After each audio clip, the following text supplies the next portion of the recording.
Pyro, so stash review tayo for today's videos. Ayan, mga kapayro. Ito yung aking stash for New Year's Eve 2024.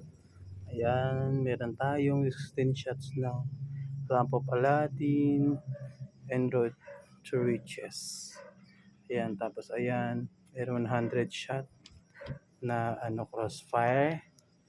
Meron tayong Absolute Being Horse ng Diamond, 16 shots, medium caliber.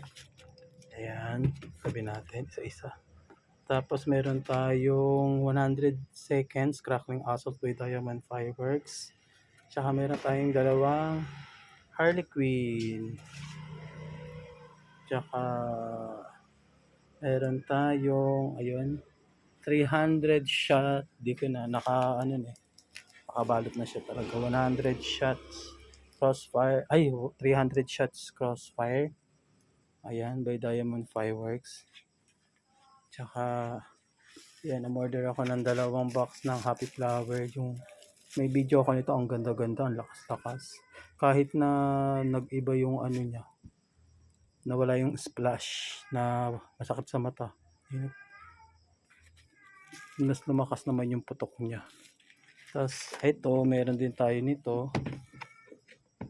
Ito yung lalagyanan ko ng whistle bomb na konde. May parating pa ako. Order pa ako ng whistle bomb kay Ate Rosalie Navarro Fireworks. Tsaka order pa ako nito nga, Happy Flower.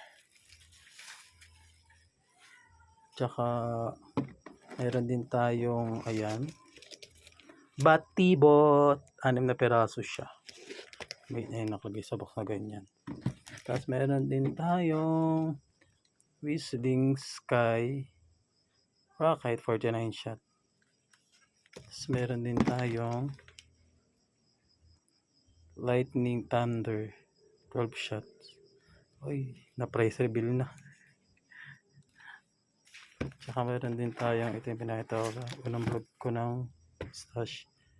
Yung 6 na peraso ng Fortune Fountain by Dragon Fireworks. Yan lang sa ngayon. Tsaka ito pala, yung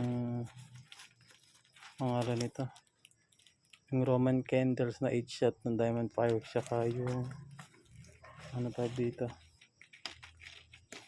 sa Diamond Fireworks Fantasy 1, maiksi siya, 24 inches, 28 inches.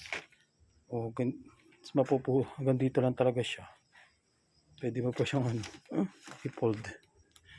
So ayan lang yung stash ko. Kulang pa ako ng Centurion ni Judas. So huli ko na yung bibilin. Tsaka kulang pa ako ng mga fountain. Ay, may fountain nga pala ako. Kaso lang ito na pala. May fountain nga pala ako, hindi ko ito nasabi. Basta nasa box siya. Yung fountain ng GLK. Yung pangalan nito, yung din ng Meteor Quake ba yun? Yung pangalan ng dalawang yun, yung basta kamutan ko na, basta ganun kalaki, kamukha ng Meteor Quake. Yan, dalawang ganun, yung jumbo fountain, yung maganda yung effects. Tapos sana nga maganda effects, sana nga hindi nagbago yung effects niya. Sana maganda pa rin yung crackling niya, kasi daw yung Charming Island ng GLK fountain daw, wala daw yatang crackling. Pero yung daw Shenshu Guard, may crackling daw yun. Tsaka yung Meteor Quick, yung pataas yung malalaki, may crackling daw yun, sabi na Ate Josie, ay Ate Rosalie.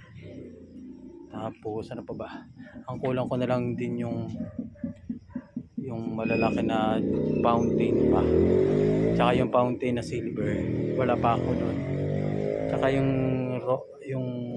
ano pa ba kailangan ko, yun nga, yung trompilyo ng Phoenix, wala pa, naghahanap ako nun. Tsaka yung yung last time, yung crackling straw. Tsaka yung mas gusto ko talaga yung Rockling Assault ng ano, GLK, tsaka ng isa. GLK maganda rin, tsaka yung LF. Yung parehong 120 seconds. Mas maganda yung dalawang yun. Ano pa ba kulang ko? Ayun, wala pa akong tungkod. Yun lang siguro. Ito lang muna yung sa akin. May mga kulang pa. Ayusin ko muna sila. Hanggang dito muna mga ka-fireworks lover. Babush!